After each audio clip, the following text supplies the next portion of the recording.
السلام علیکم ورحمۃ اللہ وبرکاتہ۔ ناظرین حضرات، پازیٹیو سوچ کے فائدے کیا ہیں؟ تو آئیے آج ہم جاننے والے ہیں بیان سے۔ مولانا شاکر نوری صاحب کا یہ بیان ہے کہ ہمیں مسلمانوں کو اپنی سوچ کس طرح کی رکھنی چاہیے۔ تو آئیے شروع کرتے ہیں بیان مولانا شاکر نوری صاحب کا۔ پازیٹیو تھنکنگ کا بینیفٹ کیا ہے؟ اگر کسی انسان کی سوچ پازیٹیو ہو جائے، مثبت ہو جائے، تو اس کا فائدہ صرف دنیا ہی میں نظر نہیں آتا، آخرت میں بھی اس کا فائدہ نظر آتا ہے۔ جی بے شک۔ اسی لیے آقا کریم صلی اللہ علیہ وسلم نے مثبت سوچ کا حکم دیا کہ تم پازیٹیو سوچو اور پازیٹیو پہلو پر توجہ دو۔ اب آئیے میں آپ کو سمجھاتا ہوں۔ حضور صلی اللہ تعالی علیہ وسلم پر ظلم و ستم ڈھانے والوں میں بڑے سے بڑے لوگ تھے اور کوئی کمی نہیں رکھی۔ طائف کے معاملے کو دیکھیں کہ رسول اعظم صلی اللہ علیہ وسلم پر طائف میں کتنے پتھر برسائے گئے کہ آقا کریم صلی اللہ علیہ وسلم تشریف لے جاتے تھے، آپ کی پنڈلیوں پر پتھر مارے جاتے اور پنڈلیوں سے خون اتنا نکلتا کہ آپ کی نعلین خون سے تر ہو جاتی۔ رب قدیر جل جلالہ نے پہاڑ کے فرشتوں کو بھیجا، پہاڑ کے فرشتے کو بھیجا، اور رب قدیر نے پہاڑ کے فرشتے سے فرمایا جاؤ اور میرے محبوب صلی اللہ تعالی علیہ وسلم سے عرض کرو کہ اگر وہ اجازت دیں تو جن لوگوں نے پتھر مارے ہیں، آپ کو جن لوگوں نے ستایا ہے، ان پر یہ پتھروں کا پہاڑ اٹھا کر کے ڈال کر کے ان کو ہلاک کیا جائے۔ لیکن حضور کی پازیٹیو تھنکنگ دیکھیں، ایسی سچویشن میں سرکار کی پازیٹیو تھنکنگ دیکھیں۔ جیسے ہی پہاڑ کے فرشتے نے عرض کیا حضور اگر آپ اجازت دیں تو ستانے والوں پر پہاڑ اٹھا کر کے پھینک دیں، تو میرے آقا فرماتے ہیں نہیں، ہو سکتا ہے ان کی نسلوں میں کوئی اسلام کا پرچم بلند کرنے والا پیدا ہو جائے، اور میں دنیا کے لیے زحمت نہیں رحمت بن کر کے آیا ہوں۔ اور دنیا نے دیکھا اسی قوم کے اندر کچھ ایسے جیالے پیدا ہوئے جنہوں نے دین کی سربلندی کے لیے محنت و مشقت فرمائی۔ یہ ہے پازیٹیو تھنکنگ، یہ ہے مثبت سوچ۔ ایک انسان کاروبار کے اندر فیل ہو گیا، اسٹڈی میں فیل ہو گیا، طبیعت کے اعتبار سے فیلئر ہے، تو اگر کوئی اس سے کوئی بات کہے کہ بھئی کیسی بیت رہی ہے آپ کی، ارے یار کیا بتاؤں، ساری مصیبتوں نے میرے گھر کا ہی رخ کر لیا ہے، بیمار تو میرے گھر کے اندر، مندی تو میرے گھر کے اندر، جاب لیس تو میرے بچے نظر آ رہے ہیں، یہ نیگیٹو تھنکنگ ہوئی۔ کیا یہ کہنے سے آپ کی پریشانی دور ہو جائے گی؟ بلکہ آپ اور ڈپریشن کے شکار ہو جائیں گے۔ اب سینٹنس کی وجہ سے آپ کی طبیعت اور سوچ کیسے بدل سکتی ہے؟ اگر آپ فیلئر بھی ہیں اور کوئی اگر آپ سے کہے کیسے بیت رہی ہے، تو آپ یہ کہیں بھئی امتحان سے گزر رہا ہوں، دعا کرو اللہ مجھے کامیابی عطا فرما دے۔ یہ ہے پازیٹیو تھنکنگ۔ بے شک۔ اس سے نہ رب ناراض ہوگا، نہ آپ کی طبیعت کے اندر وہ رہے گا، بلکہ اس پازیٹیو تھنکنگ اور سینٹنس کی وجہ سے اللہ عز و جل کی خوشی بھی حاصل ہوگی، اور پروردگار جل جلالہ اس پازیٹیو سوچ کی بنیاد پر آپ کو خوشی سے مالا مال کر دے گا۔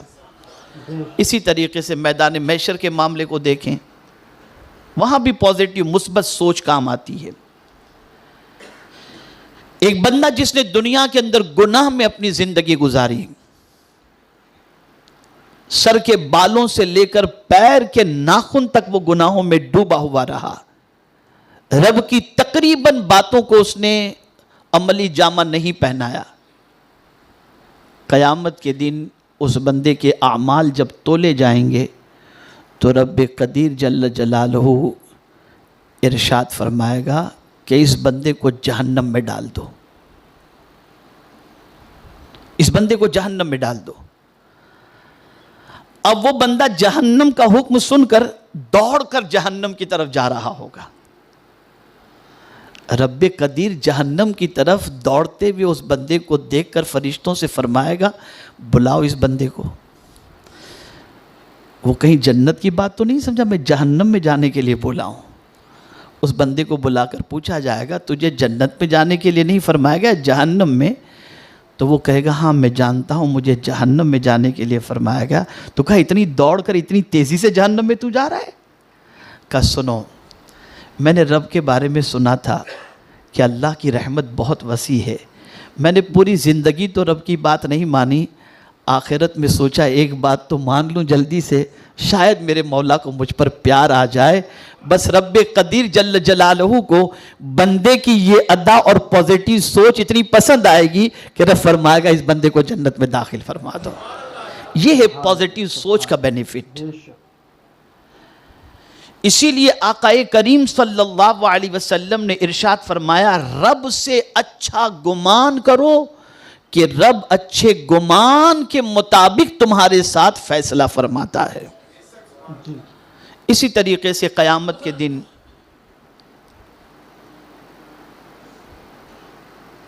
ایک بندے کے اعمال تولے جائیں گے، گناہ بہت ہوں گے، نیکیاں کم ہوں گی،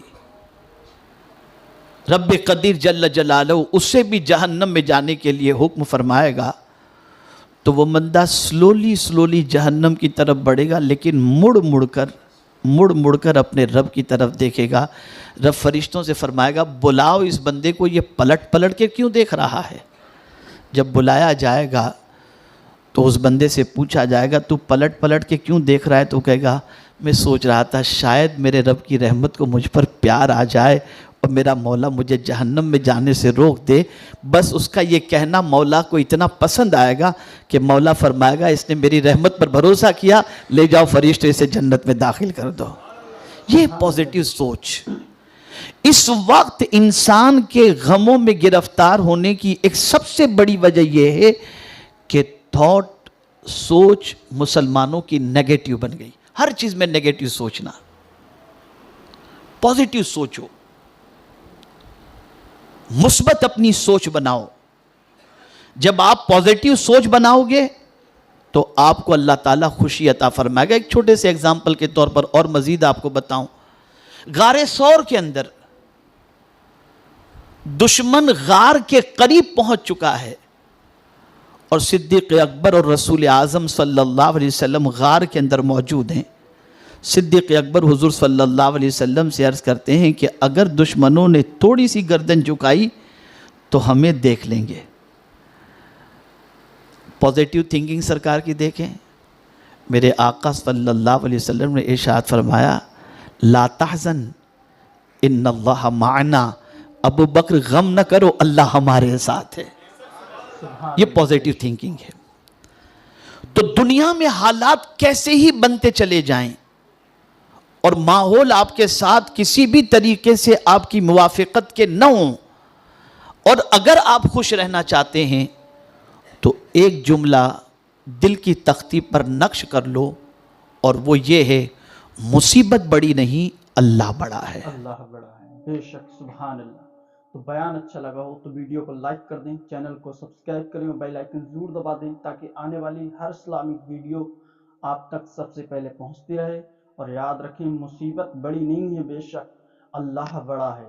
تو اللہ جب بڑا ہے تو اللہ پر ہمارا ایمان، اللہ پر ہمارا توکل بہت پختہ ہونا چاہیے۔ اسی لیے کہا جاتا ہے کہ پریشانی بڑی نہیں ہے بلکہ اللہ بڑا ہے۔ بے شک اللہ بہت بڑا ہے، ہر پریشانی کو دور کرنے والا اللہ ہے اور ہر پریشانی دینے والا اللہ ہے۔ السلام علیکم ورحمۃ اللہ وبرکاتہ۔